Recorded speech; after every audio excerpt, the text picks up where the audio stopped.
They told her to leave Marine Sniper School. Not aggressive enough, they said. Not fast enough. Not one of them. She didn't argue when they handed her the dismissal papers.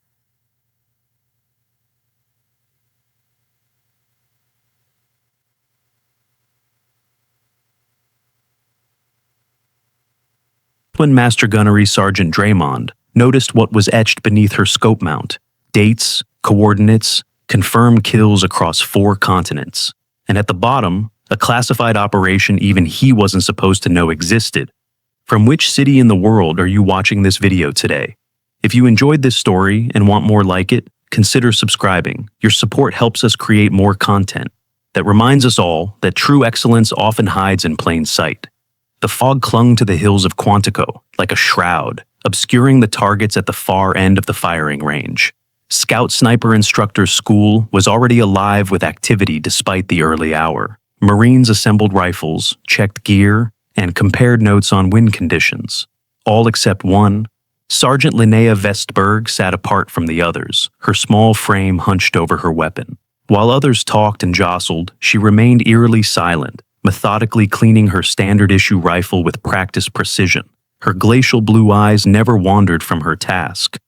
"Ghost is at it again," muttered Recruit Rhodes to his companion. "Think she'll actually hit something today?" Their laughter died as Master Gunnery Sergeant Draymond approached. At 6'4" with shoulders like boulders, Draymond towered over Vestberg as he stopped in front of her position. "2 minutes to first drill, Vestberg," he said, eyeing her with barely concealed frustration. "Try to keep up today." She acknowledged him with nothing more than a slight nod, her face betraying no emotion. The morning's first exercise was a timed assembly drill. Weapons were stripped and parts mixed together on a table. On Draymond's command, the candidates rushed forward, grabbing components and fitting them together with varying degrees of skill and speed. Rhodes finished first, slamming his palm on the table. "Done!" Others followed quickly, each calling out their completion. Vestberg was last, a full 40 seconds behind the next candidate. But when the instructors inspected the weapons, hers was the only one assembled flawlessly. "Precision is worthless if you're too slow to take the shot," Draymond announced to the group, but his eyes were on Vestberg. "In the field, your target won't wait while you get everything perfect." For a moment, just a flicker, something passed behind Vestberg's eyes. A flash of memory, perhaps. But it vanished as quickly as it appeared, replaced by that same impassive calm that had become her trademark. As the candidates moved to the next drill, Draymond pulled aside 2 other instructors, pointing subtly toward the small woman who now prepared her shooting position with the same meticulous care. 3 weeks in, and she's showing no improvement in speed, he said. "Technical skills are off the charts, but that's not enough." "Not aggressive enough," Staff Sergeant Kelso finished. "This isn't a marksmanship competition. We need killers." The third instructor, Gunnery Sergeant Holt, nodded. "She's got the eye. I'll give her that. But that hesitation before every shot, that's going to get her team killed someday." "I'll give her through today," Draymond decided. "If nothing changes, we cut her loose." The morning progressed through various shooting drills. Vestberg's accuracy was exceptional, but her time on target acquisition lagged consistently behind the others. During a spotting exercise, she called wind corrections that seemed bizarre until the spotter confirmed she was right, somehow accounting for a crosswind the others had missed. At lunch, she sat alone, methodically consuming her meal with the same focus she brought to every task. The others gave her a wide berth, as if her silence might be contagious. "You know what they call her back at base?" Rhodes asked loudly enough for her to hear. "The Ghost. Not because she's good at hiding, but because she's practically invisible. No personality, no presence." A few laughed. Vestberg gave no indication she'd heard. After lunch came the pit. The obstacle course lived up to its name, a hellish gauntlet designed to break candidates physically while they maintained marksmanship standards. Mud-filled trenches under barbed wire, steep walls to scale, all while carrying full packs and weapons. Rhodes powered through like a machine, his muscular frame an advantage. Others followed, cursing and spitting mud. Vestberg methodically navigated each obstacle, never rushing, never panicking. Her movements were economical, almost robotic. When she finally emerged, last again, Rhodes was waiting with several others. "Some threats need to be eliminated quickly, not precisely," he mocked, mimicking Draymond's earlier comment. What would you do if the target was getting away, Ghost? Ask it politely to wait.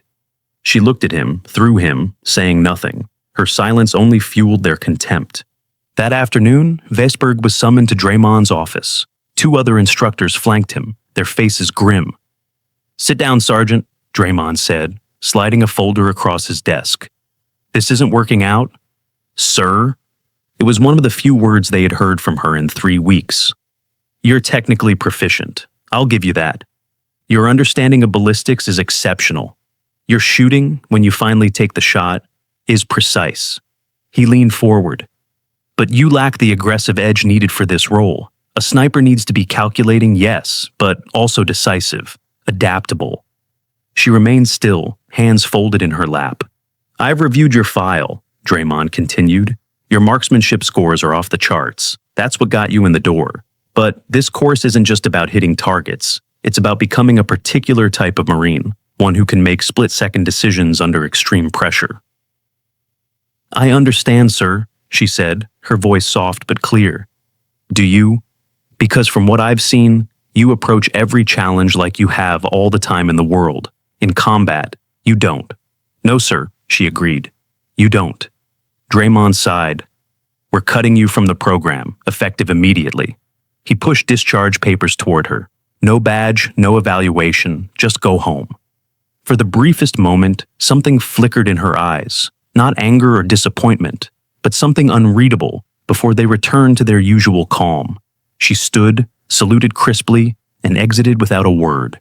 As she packed her belongings in the barracks, her movements were as methodical as ever. From beneath her carefully folded clothes, she retrieved a satellite phone and checked a message in what appeared to be Arabic. After a brief call in the same language, she placed the phone in her pocket and finished packing. Her personal rifle case was the last item she retrieved from beneath her bunk. Unlike the standard issue they trained with, this case was weathered, marked with customs tags from numerous countries.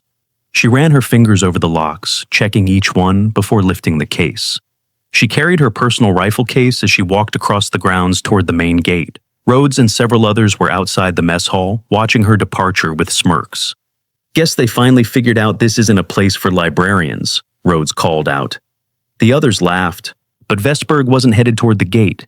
Instead, she turned toward the 1,000-yard range. Draymond was reviewing paperwork when Instructor Kelso burst into his office. Sir, you need to come to the long range. Now. What is it? It's Vesberg. You just need to see this. The 1,000-yard range was silent except for the gentle whisper of the wind. At the farthest firing position stood Vesberg, her personal rifle resting on the platform before her. The rifle was unlike anything Draymond had seen in standard military use. Custom stock, specialized scope, clearly modified for extreme long-distance work. Even from a distance, he could tell this was a weapon that had seen action, real action. The steel target at 1,200 yards, placed there as an aspirational goal that no instructor had successfully hit all day, showed 3 perfect impacts in a triangle no bigger than a playing card. What the hell do you think you're doing, Vesberg? Draymond demanded as he approached. You've been dismissed from the program. Without a word, she handed him her rifle. As he took it, his eyes caught on something beneath the scope mount. Engraved in the metal were dates, coordinates, and numbers. Each entry was meticulously recorded, spanning locations across 4 continents: Afghanistan, Syria, Somalia, Venezuela. But it was the last entry that made the blood drain from his face. Below the most recent date was a designation. Operation Nightshade, target acquired, 0617. That's impossible, Draymond whispered. Nightshade was a classified JSOC operation. No one outside top-level clearance even knows it exists. Instructor Kelso examined the rifle more closely, then stepped away to make a call. Within minutes, a black SUV with government plates rolled to a stop at the edge of the range. A silver-haired man in civilian clothes stepped out, flanked by 2 security personnel. Master Gunny, the man said with a nod, I see you've met our ghost. Sir? Draymond was confused. Colonel Hammond, Joint Special Operations Command, the man said, extending his hand. Perhaps we should continue this conversation somewhere more private. In Draymond's office, Colonel Hammond explained as Vesberg sat silently. Sergeant Vesberg has been operating as a deep-cover precision elimination specialist for the past 8 years, Hammond said. Her small frame and unassuming demeanor make her perfect for infiltration missions where traditional military presence would be problematic. Draymond looked at Vesberg with new eyes. The mission in Venezuela last year, that was you? She nodded once. But why is she here? Kelso asked, if she's already what she is. Hammond smiled. We need her to have an official record. She's transitioning to a training role. The next generation of operators needs what she knows. Why didn't you just tell us? Draymond asked Vesberg directly. For the first time, she smiled, a small, tight expression. Because real operators don't have to tell anyone who they are. But the physical requirements, the aggressive approach we demand, Draymond pressed, those aren't arbitrary standards. The best snipers, she interrupted, her voice soft but firm, aren't the most aggressive or the fastest. They're the most patient, the most controlled. She leaned forward. The ones who can wait 72 hours without moving for the perfect shot. Hammond nodded. Sergeant Vesberg holds the record for the longest confirmed elimination in covert operations history. 2,300 yards, 20 miles per hour crosswind from an unstable position. One shot. Draymond stared at her in disbelief. That's not possible. That's why no one's heard of her, Hammond replied. The best ghosts stay invisible. 1 week later, the candidates assembled at the range for advanced breath control training. Instead of Draymond at the head of the class, Sergeant Vesberg stood waiting. Rhodes looked around in confusion. What's she doing here? Listen up, Draymond called as he approached. Today's instructor needs no introduction. Sergeant Vesberg will be taking you through precision breathing techniques. Sir? Rhodes couldn't hide his surprise. Problem, Marine? Draymond asked. No, sir. For the next hour, Vesberg demonstrated techniques few of them had ever seen.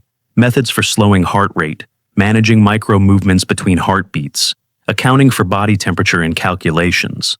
She spoke more in that hour than she had in 3 weeks of training. Her voice was quiet but commanding, filled with the confidence of someone who had used these skills in scenarios the trainees could barely imagine. The difference between an average shot and an impossible one isn't just in your hands, she explained. It's in controlling your autonomic nervous system. Your heart is the enemy of precision at extreme distances. Each beat shifts your rifle approximately 1/100th of an inch. At 1,000 yards, that's the difference between hitting your target and missing by feet. She demonstrated a breathing pattern that seemed deceptively simple.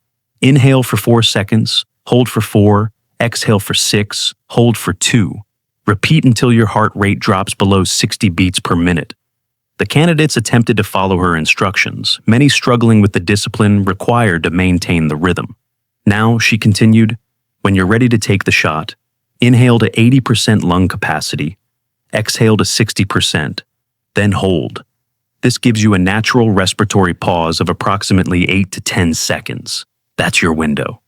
After the class, Rhodes approached her hesitantly. Sergeant, I wanted to apologize for... Save it, she said, not unkindly. Channel that energy into your training. How did you do it? He asked. Stay so calm when everyone doubted you, when we all thought... She considered him for a moment. Because this isn't about proving anything to anyone else, she finally said. It's about the mission. Always the mission. As Rhodes walked away, Draymond joined Vesberg at the range. That was impressive, he admitted, but I still have questions. I imagine you do, she replied. Operation Nightshade, he said quietly. That was the elimination of Farhan al-Rahmani, wasn't it? The intelligence officer who was supposedly killed in a drone strike? Her eyes flickered to his, then away. You know I can't discuss operational details. There was no drone strike, was there? Official records indicate a Reaper drone eliminated the target at 0400 hours. But your rifle says differently. My rifle says nothing, Master Gunny. It's just a tool. Draymond considered this. The brass wants you to take over advanced sniper training, not just here, but at all major Marine bases. They're calling it Precision Engagement Protocol. You're the face of it now. She frowned. I don't want to be a face. I work better in shadows. Sometimes we don't get what we want, Sergeant. Sometimes we serve where we're needed. That evening, Colonel Hammond hosted a small gathering in the officers' mess. Present were Draymond, Kelso, and 3 other senior instructors who had been briefed on Vestberg's true role. Vestberg herself arrived last, still uncomfortable with the attention. "Gentlemen," Hammond began, "what I'm about to share is classified at the highest levels. Sergeant Vestberg has authorized me to give you a partial briefing on her operational history. So, you understand exactly who will be reshaping our sniper training program." He activated a secure tablet, bringing up a map dotted with red markers. 8 years ago, Sergeant Vestberg was identified during basic training for exceptional marksmanship skills. Rather than following the traditional sniper school path, she was recruited for a classified program called Spectre. "I've never heard of it," Kelso said. "That's the point," Hammond replied. Spectre was designed to train and deploy solo operators who could infiltrate civilian environments undetected. Operators who didn't look or act like military personnel. "Female operators," Draymond clarified. "Exactly. In many parts of the world, women are socially invisible. They aren't seen as threats. They can move in spaces male operators can't access without raising alarms." Hammond swiped through several redacted mission reports. Over the past 8 years, Sergeant Vestberg has completed 27 high-value target eliminations across 16 countries. Her operational specialty is extreme long-distance precision shooting from civilian environments. "The Venezuela operation," Draymond pressed, "that was over 2 miles in hurricane conditions." Hammond nodded. 2.1 miles, to be precise. Target was a narco-terrorist with ties to 3 major attacks on U.S. embassies. Local military couldn't touch him without triggering a diplomatic incident. Sergeant Vestberg posed as a wildlife photographer for 6 weeks to establish her cover, then took the shot during a Category 2 hurricane when the target finally appeared. The instructors looked at Vestberg with new respect. "Why bring her in from the cold?" Kelso asked. "Operational security," Hammond replied. "Every field agent has an expiration date. Too many missions, too many potential witnesses. At some point, the risk of exposure outweighs the operational value. And," Vestberg added quietly, "I requested it." All eyes turned to her. 8 years is a long time to be a ghost," she said. "I've served my purpose in the field. Now I can serve by teaching others." The next morning, Vestberg led the candidates through a practical field exercise. They deployed to a wooded area 5 miles from the base, tasked with establishing hide positions that could maintain surveillance on a mock enemy encampment. Rhodes and his team set up quickly, constructing a well-concealed position with good sight lines. Other teams did similarly. Vestberg observed but said little, making notes on a small pad. After 2 hours, she called them together. "Every single one of you is dead," she announced flatly. "What?" Rhodes protested. "Our position was perfect. We have clear sight lines, multiple escape routes, and full concealment." "You have textbook positions," she agreed. "Now follow me." She led them to a small rise a quarter mile away. Unlike their elaborate hides, this position seemed exposed, with limited concealment and restricted sight lines. "This is where I set up," she said. "From here, I can see all of your positions. You chose locations based on what you could see, not on what could see you. The first rule of survival isn't having the best view of the target. It's ensuring no one has a view of you." She pointed to subtle features in the landscape. Natural drainage means no water accumulation during rainfall. The rock formation blocks thermal imaging from the most likely approach vectors. The sight line is limited but covers the only access point the target would use based on the intelligence provided. "But we couldn't get a shot from here," one candidate objected. "Sometimes the mission is observation, not elimination," she replied. "Sometimes you wait days for the right moment, or you pass intelligence to another team. A dead sniper accomplishes nothing." The lesson continued throughout the day, with Vestberg demonstrating fieldcraft techniques that weren't in any manual. She showed them how to construct a hide using only what they carried and what nature provided. She taught them how to remain motionless for hours without developing muscle cramps or circulation issues. By the end of the day, even Rhodes had to admit she knew things they hadn't been taught. "Where did you learn all this?" he asked as they packed up their gear. "Places you don't want to go," she replied. "From people you don't want to meet." That evening, as Vestberg cleaned her rifle in the armory, Draymond joined her. Hammond told me about Afghanistan, he said quietly, about what happened in Kandahar. Her hands stilled momentarily before resuming their methodical work. That wasn't in my briefing. No, it wasn't. He thought I should know. 5 days in a hide position with no water, no food, and a compound fracture in your left arm. Still made the shot when the target finally appeared. The mission required it. Most people would have aborted. Medical extraction was available. Extraction would have compromised the operation. Draymond leaned against the workbench. That's why you never rush during training, isn't it? You've learned that patience is survival. In my work, speed gets you noticed. Getting noticed gets you killed. She reassembled her rifle with practiced ease. Your training focuses on rapid target acquisition because you're preparing soldiers for battlefield conditions.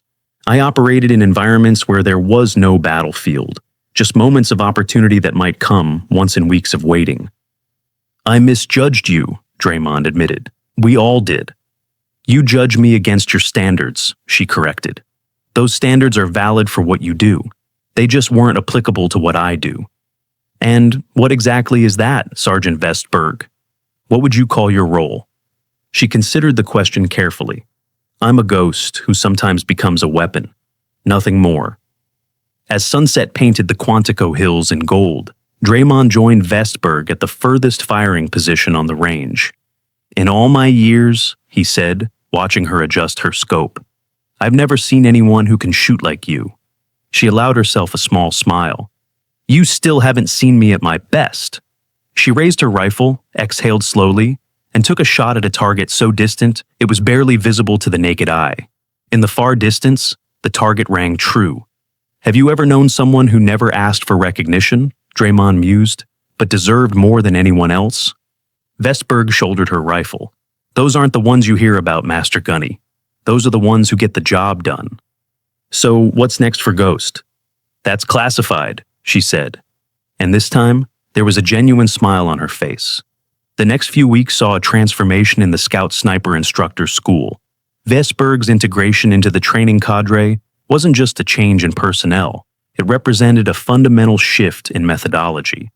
Traditional Marine sniper doctrine emphasized speed, adaptability, and aggressive action. Vestberg brought a different perspective: patience, invisibility, and psychological control. Today we're going to discuss something most of you have never considered, Vestberg announced to the class one morning: the psychology of the long wait. The candidates exchanged glances. This wasn't in their training manual. The longest I've ever maintained a hide position was 17 days, she continued, pacing slowly before them. No resupply, minimal water, no communication, just me, watching a door that my target might or might not walk through. Rhodes raised his hand. With respect, Sergeant, that scenario seems outside standard military operations. It is, she acknowledged, but the mental discipline required applies to any sniper operation. Whether you're waiting 17 minutes or 17 days, the principle is the same.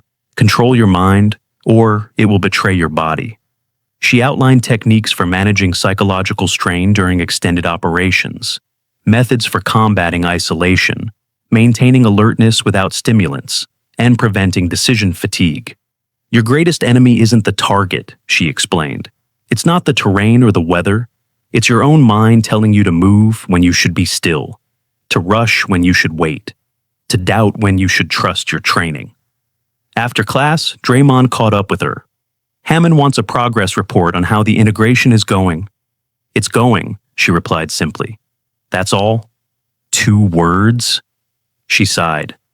What do you want me to say? That they're resistant to new ideas? That they still see me as an outsider?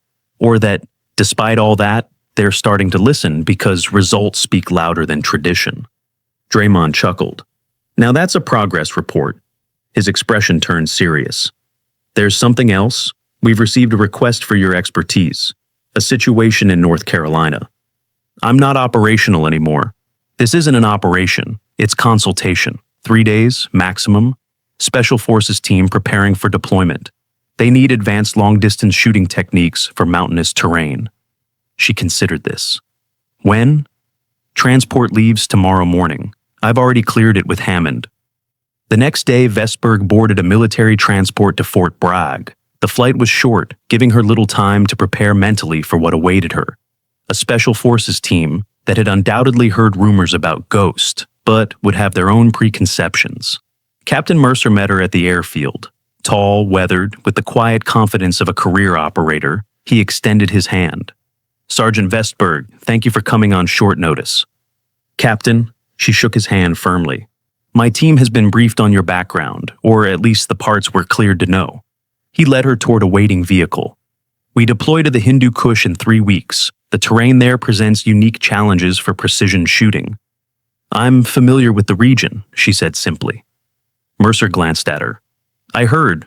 Coast Province, 2019. That information isn't in my file." "No, it's not." He smiled slightly. "But stories circulate among certain circles." The Special Forces team was conducting training exercises when they arrived. 6 men, all veterans of multiple deployments, working through close-quarters battle drills with mechanical precision. "Gentlemen," Mercer called, "our guest has arrived." The men gathered around, eyeing Vestberg with expressions ranging from curiosity to skepticism. She recognized the look. It was the same one she'd received at Quantico. "This is Sergeant Vestberg. For the next 3 days, she'll be instructing us on advanced long-distance shooting techniques specific to mountain environments." Master Sergeant Rawlins, the team sergeant, stepped forward. "With all due respect, ma'am, we've all qualified expert. Several of us have sniper tabs. What exactly will you be teaching us that we don't already know?" Vestberg met his gaze calmly. "How to shoot from positions you've been taught are impossible. How to account for atmospheric conditions that aren't in your manual. How to hit targets your current training says are out of range." "That sounds theoretical." "It's not." She turned to Mercer. "Captain, is the range prepared as I requested?" "Yes, Sergeant. All targets are placed according to your specifications."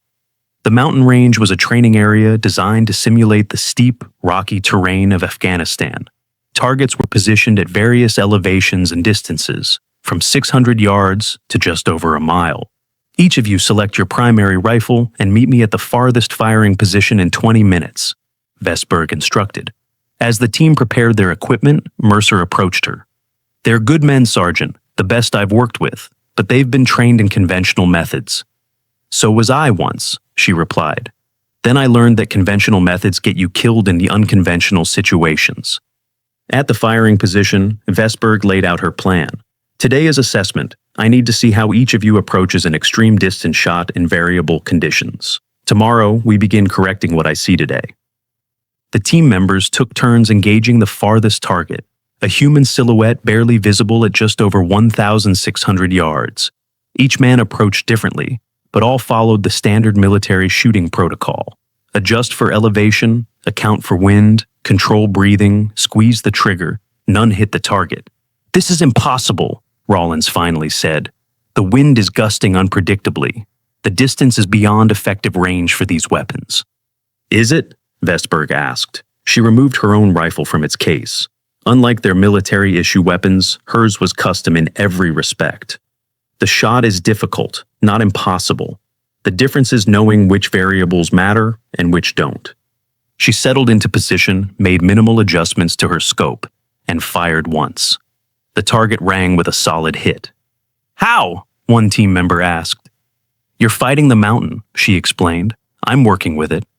Over the next 2 days, Vestberg taught them techniques developed during her years as a covert operator, how to read terrain features for their effect on wind patterns, how to use natural supports to create stable shooting positions in awkward locations, how to calculate bullet drop at extreme angles. By the final day, each team member had successfully engaged targets they previously considered out of range. Even Rawlins had come around, his initial skepticism replaced by grudging respect. "I've been shooting for 15 years, he told her as they packed up their equipment. "Never seen anyone who understands external ballistics the way you do. Where did you learn all this?" "The hard way," she replied, "by failing until I couldn't afford to fail anymore." Back at Fort Bragg, Captain Mercer presented her with a unit coin, a traditional gesture of respect. "My team is better prepared because of you, Sergeant. I won't forget that." As she boarded the transport back to Quantico, Vestberg felt something unfamiliar. Satisfaction. For years, her success had been measured in confirmed eliminations, in threats neutralized. Now, it was measured in knowledge transferred, in lives potentially saved. Upon her return, she found Draymond waiting at the airfield. "How did it go?" he asked as they walked toward his vehicle. "They learned, eventually." He laughed. "High praise coming from you." After a moment, he added, "Something came up while you were gone. The Commandant is visiting next week. He wants to see this new training program in action." "I don't do demonstrations," she said flatly. "This isn't a request, Sergeant. This is the Commandant of the Marine Corps." She sighed. "What exactly does he want to see?" "You, teaching, showing these candidates what real precision shooting looks like." The next week passed in a blur of preparation. Candidates were drilled relentlessly on the new techniques Vestberg had introduced. The range was prepared with challenging targets at extreme distances. Equipment was inspected and re-inspected. The day of the Commandant's visit dawned clear and cold, with a steady crosswind that would make shooting challenging. Perfect conditions to demonstrate the value of Vestberg's methods. The Commandant arrived with his staff, all senior officers with combat experience. Draymond made introductions, explaining the new precision engagement protocol that Vestberg was developing. "I've read your file, Sergeant," the Commandant said, studying her with interest. "At least the parts that aren't redacted. Impressive record." "Thank you, sir. Show me what you're teaching these Marines." Vestberg led the group to the training range where the candidates waited. For the next hour, she guided them through a demonstration of advanced techniques, from calculating density altitude effects on bullet trajectory to using natural terrain features to gauge wind speed. The Commandant observed quietly, occasionally asking pointed questions about application in combat environments. His staff took notes. Finally, he turned to Vestberg. "I'd like to see what you can do personally, Sergeant. These techniques are impressive, but I want to see their full potential." She nodded and retrieved her rifle. A target had been placed at just under a mile, partially obscured by terrain features, with a gusty variable wind complicating the shot. As she prepared her firing position, the range fell silent. Even the candidates who had been training with her for weeks had never seen her demonstrate her full capabilities. She settled behind her rifle, made minute adjustments to her scope, and became completely still. The observers watched, some holding binoculars trained on the distant target. Seconds stretched into a full minute, then another. She hadn't moved, hadn't taken a shot. "Is there a problem?" the Commandant finally asked. "No, sir," Draymond answered for her. "She's waiting." Another 30 seconds passed before Vestberg finally squeezed the trigger. The rifle cracked, sending the round downrange. Through binoculars, the observers saw the target ring with a perfect center hit. "Impressive," the Commandant acknowledged. "But why the delay?" "Wind patterns, sir," she explained, rising from her position. "I was waiting for a specific condition that occurs when gusts hit that ridge formation to the left. It creates a momentary stability in the air column directly to the target. The window lasts approximately 2 seconds and occurs every 4 to 6 minutes. The Commandant studied her with new appreciation. "You're not just teaching these Marines how to shoot, you're teaching them how to think." "Yes, sir. In the environments where I operated, the difference between success and failure was rarely marksmanship. It was patience and observation." Later, as the Commandant prepared to depart, he spoke privately with Draymond and Vestberg. "I've authorized expansion of this program to all sniper schools across the Corps," he informed them. "Sergeant Vestberg, your methods represent a significant advancement in our capabilities." "Thank you, sir." "There's more. Your official record has been amended to include appropriate recognition for your service. The details remain classified, but your file now reflects the true nature of your contributions to national security." For the first time since arriving at Quantico, Vestberg seemed genuinely surprised. "I never expected recognition, sir." "I know. That's precisely why you deserve it." After the Commandant departed, Draymond found Vestberg at the range, meticulously cleaning her rifle as always. "So," he said, sitting beside her, "the ghost becomes a legend." She smiled slightly. "Legends are for campfires and recruiting posters. I'm just a Marine doing her job. A job that's changed considerably." "Has it?" She reassembled her weapon with practiced ease. "The mission is still the same. Prepare Marines for what they'll face out there.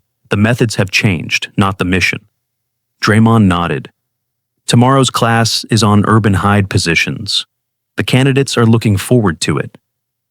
Even Rhodes? Especially Rhodes. I think you've made a believer out of him. As the sun set over Quantico, Vesberg took one final shot at the day's farthest target. The sound echoed across the empty range, followed by the distant ring of a perfect hit. Not bad, Draymond commented, for someone who wasn't aggressive enough for sniper school. Vesberg shouldered her rifle. Sometimes the room is the most. A lesson these Marines won't soon forget.